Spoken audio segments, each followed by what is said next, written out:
నమస్తే. Welcome to Suman TV. ఇవాళ రేపు మనం చూసుకుంటే వయసుతో సంబంధం లేకుండా ప్రతి ఒక్కరు గ్యాస్ట్రిక్ సమస్యతోటి మనం బాధపడుతూ ఉన్నారు. ఎందుకనంటే మనం తీసుకున్నటువంటి డైట్ కూడా ఒక కారణంగా మనం చెప్పుకోవచ్చు. అయితే ఇదే డైట్‌ని కరెక్షన్ చేసుకొని మనం ఒక మంచి డైట్‌ని తీసుకొని ఏ రకంగా ఈ గ్యాస్ట్రిక్ సమస్యను మనం నివారించుకునే అవకాశం ఉంటుంది. ఇవాళ తెలుసుకుందాం. ఇవాల్టి వీడియోలో మనతో పాటు ఉన్నారు సీనియర్ డైటీషియన్ వినీలా గారు. వినీలాస్ స్పార్కిల్ నుంచి. Hello ma'am. Hi. Ma'am so gastric problem. So major problem. అందరిలో ఉన్నటువంటి కామన్ ప్రాబ్లమ్ అని కూడా చెప్పుకోవచ్చు. సో ఆల్మోస్ట్ ఒక 12 ఇయర్స్ దగ్గర నుంచే పిల్లలతో సైతం కూడా ఈ గ్యాస్ట్రిక్ సమస్యతో బాధపడుతున్నారు. బికాస్ వాళ్ళు తీసుకున్నటువంటి డైట్ కూడా కారణం కావచ్చు. ఇదే కారణం అనే విషయం కూడా వాళ్ళకి తెలియకపోవచ్చు. రైట్? సో ఎలాంటి డైట్ ఫాలో అవటం వల్ల గ్యాస్ట్రిక్ ప్రాబ్లమ్ వస్తూ ఉంటుంది అండ్ డైట్‌తోనే దీన్ని కరెక్షన్ చేసుకోవచ్చు అంటారా? కొన్ని డైట్‌తో కరెక్ట్ చేసుకోలేము. You need to consult the physician are gastroenterologist. అది కంపల్సరీ. క్రానిక్ డిసీజెస్ అని చెప్పలేం గానీ గ్యాస్ట్రిక్ ఇష్యూ చాలా పెద్ద ప్రాబ్లమ్.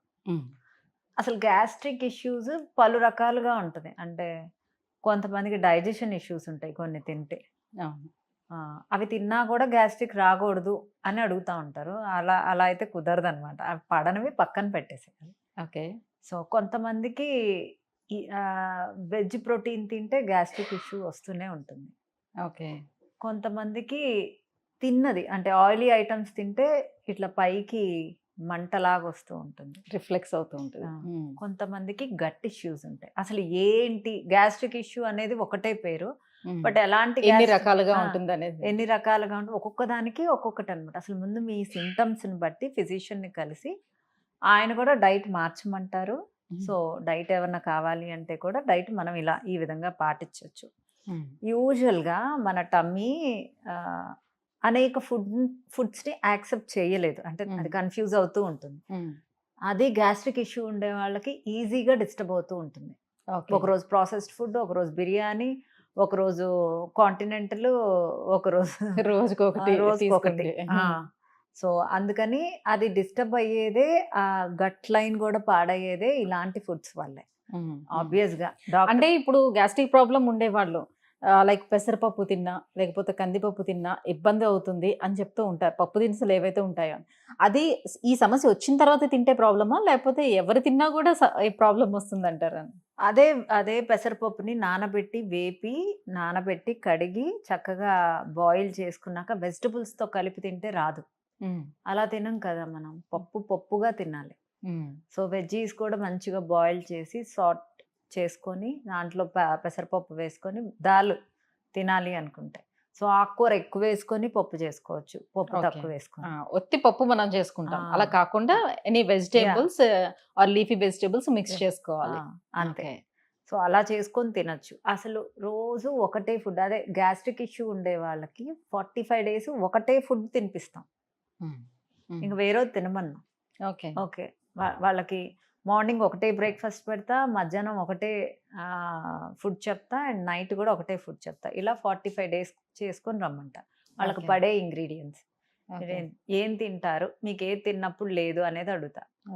అడిగినప్పుడు వాళ్ళు చెప్పిన దాన్ని బట్టి మనం ఎప్పుడైనా ఎవరైనా మనం ఏం తింటున్నాం అనేది మన బాడీయే చెప్తుంది. ఇప్పుడు ఈరోజు తిన్న ఫుడ్ రేపు వాష్రూమ్ అవ్వలేదంటే అది మనకి పడలేదు. కాన్స్టిపేషన్ మనకి పడనప్పుడే వస్తుంది. మనం కాన్స్టిపేట్ ఎప్పుడవుతామో, మనం ముందు రోజు హార్డ్ ఫుడ్, ప్రాసెస్డ్ ఫుడ్ తీసుకున్నప్పుడు కాన్స్టిపేట్ అవుతాము, లేదా మోషన్స్ అన్న అవుతాయి. రెండిట్లో ఒకటి జరిగింది.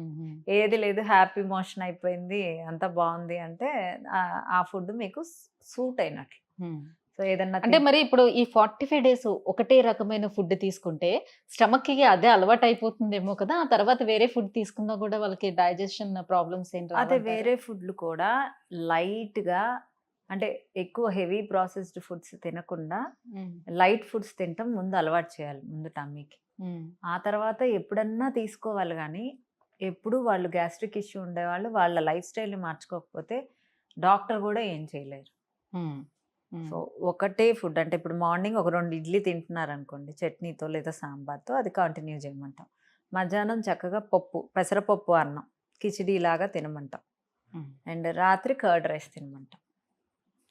లేదా పొద్దున్నే చక్కగా చద్దన్నం రాత్రే ఒక 2 స్పూన్స్ అన్నం పెట్టేసి, పెరుగు పెట్టేసి, సీడ్స్ అన్నీ వేసేసి నానబెట్టేసింది పొద్దున్నే ఘీతో తాలింపు వేసుకొని మార్నింగ్ బ్రేక్‌ఫాస్ట్ ఇస్తాం. ఓకే. ఆఫ్టర్‌నూను కిచిడీ తినమంటాను. ఓకే. అండ్ నైట్ 2 ఇడ్లీ తినమంటాను. ఈ ప్యాటర్న్ ఎళ్తాను. ఓకే. కొంతమంది మార్నింగ్ అన్నం తినను, నేను చద్దన్నం తినలేను అంటారు. ఇంక అప్పుడు మార్నింగ్ నానబెట్టేసి నైట్ హ్మ్. తినమని చెప్తా వాళ్ళకి. బట్ చాలామంది ఒప్పుకుంటారు. పొద్దున్నే చద్దన్నం తింటారు. హ్మ్. అంటే గట్ చాలా గుడ్ బ్యాక్టీరియాకి మంచిది, గట్‌కి మంచిది, గట్ యెస్. లైన్‌కి మంచిదని యెస్. హ్మ్. వింటారు. బట్ ఈ విధంగా ఒక 2 మంత్స్, 3 మంత్స్, 4 మంత్స్ చేసినా హ్మ్. అక్కడ ఏమన్నా రిపేర్ అవుతది. అంటే టమ్మీ హ్యాపీ అవుతది. ఓకే. హ్మ్. హ్మ్. టమ్మీ ఎప్పుడు కన్‌ఫ్యూజ్ అవుతూ ఉంటది. డిఫరెంట్ ఫుడ్స్ అసలిప్పుడు ఇదివరకు ఇన్ని డిఫరెంట్ ఫుడ్స్ ఉండేవి కాదు. దీంతో పాటుగా వాళ్ళు కాఫీ, టీ అలవాట్లు ఏమైనా ఉంటే అవి అవి కంప్లీట్‌గా ఆపేయాల్సిందే. మానిపించేస్తారా? కంపల్సరీ ఆపేయాల్సిందే. ఓకే. సిగరెట్ తాగుతున్నా ఆపేయాల్సిందే, ఆల్కహాల్ తాగుతున్నా ఆపేయాల్సిందే, కాఫీ, టీ తాగుతున్నా ఆపేయాల్సిందే. Okay. No hmm. Doubt. Okay. Caffeine అనేది అసలు అంటే ఈ పనికిరాదు. గ్యాస్ట్రిక్ ప్రాబ్లమ్ తగ్గించుకోవడానికి చాలా మంది చూస్తూ ఉంటాను. మార్నింగే లేచంట వాళ్ళు పరగడుపున అరటిపండు తింటే సమస్య తగ్గుతుందని చెప్తున్నారు. సో, మేము అది ఫాలో అవుతున్నాం అని చెప్తారు. అసలు అలా పరగడుపున తినొచ్చంటారా? మంచిగానే తినొచ్చు. ఉంటుందా?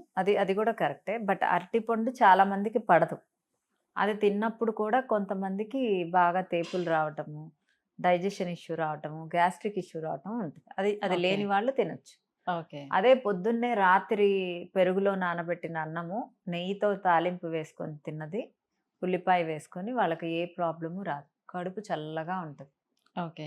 సో, హ్మ్. వాళ్ళు టమ్మీకి ఏ హ్యాపీ ఫుడ్ ఉంటదో అది తినాలి. హ్మ్. మీరు అన్‌హ్యాపీగా ఉన్నారు టమ్మీ వల్ల. మీరు టమ్మీని హ్యాపీ జేయాలి. సో, అందుకనే పొద్దున్నే రాత్రి ఒక 2 స్పూన్స్, 3 స్పూన్స్ రైస్ వేసి కర్డ్‌లో sunflower seeds, pumpkin seeds, watermelon seeds, chia seeds and roasted అన్నీ రోస్ట్ చేసి నువ్వులు అన్నీ ఏసేసి హ్మ్. పొద్దున్నే దాన్ని మెత్తగా మిక్సీ ఏసేసి నెయ్యితో తాలింపేసుకొని, సాల్ట్ ఏసుకొని చక్కగా తాగేసేయి. ఓకే. హ్మ్. చక్కగా రాగి పిండి గూడా దానిలో కలుపుకున్న అంబలి. అసలు హ్మ్. చాలా సేపు ఆకలవ్వదు. ఓకే. అండ్ మధ్యాహ్నం ఆకలేసినప్పుడు కిచిడీ తినొచ్చు. ఓకే. నైట్‌కి కూడా ఇడ్లీ. ఈ ఇడ్లీ ఈ మధ్యలో మళ్ళీ మధ్యలోని ఏమి స్నాక్స్ లాంటివి తింటాను ఏవైనా ఇంకేం అసలు ఇంకేమి ముట్టుకోకూడదు. తినకూడదు. హ్మ్. ఈ ఫుడ్ సఫిషియంట్. హ్మ్. ముందు టమ్మీని హ్యాపీ చేయాలి. టమ్మీ లోపల ఏమైనా అల్సర్స్ ఉన్నా అవి కొంచెం తగ్గాలి. అండ్ తర్వాత కూడా మీరు హ్మ్. అంటే హార్డ్ ఫుడ్స్ పిజ్జాలు, బర్గర్‌లు, హ్మ్. అలాంటివన్నీ పాస్తాలు, అవాయిడ్ చేసుకోవాలి. నూడిల్స్ అలాంటివి ప్రాసెస్డ్ ఫుడ్ తగ్గించాలి. డీప్ ఫ్రైడ్ ఫుడ్ తగ్గించాలి. మసాలా ఫుడ్ తగ్గించాలి. హ్మ్. ఎప్పుడో ఒకసారి తినాలి. తిన్నప్పుడు మీ గ్యాస్ట్రిక్ ఇష్యూ ఎలివేట్ అవుతది. యూ నీడ్ టు అంటే టేక్ కేర్. ఈ 45 డేస్ ఎట్లనో చేస్తే అలవాటవుతది. ఎట్లనో ఆ ప్యాటర్న్ అలవాటవుతది ఒకటి.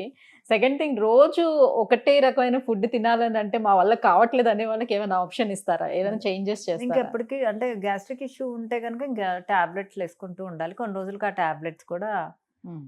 మళ్ళీ హైయర్ డోస్‌కెళ్తూ ఉండాలి. హ్మ్. హ్మ్. అలా వేసుకొని నేనిలా చేయలేను, అలానే చేస్తాను అనే ఆప్షన్ గూడా చాలామంది హ్మ్. ఆప్ట్ చేసుకుంటూ ఉంటారు. దానికి మనం ఏం చేయలేం. మీన్స్ హ్మ్. వాళ్ళు చేయలేనప్పుడు మనం ఏం చేయలేం. రైట్. చేయగలిగిన వాళ్ళకి హెల్ప్ చేయగలం. హ్మ్. ఇంకా ఏమైనా ఇంటి చిట్కాలున్నాయా మ్యామ్ దీనికి? దీనికన్నా మంచి చిట్కా లేదు. చక్కగా ఇంకేముంది? పొద్దున్నే అన్నము, మధ్యాహ్నం కిచిడి, సాయంత్రం ఆ పప్పు చారుతో 2 ఇడ్లీ.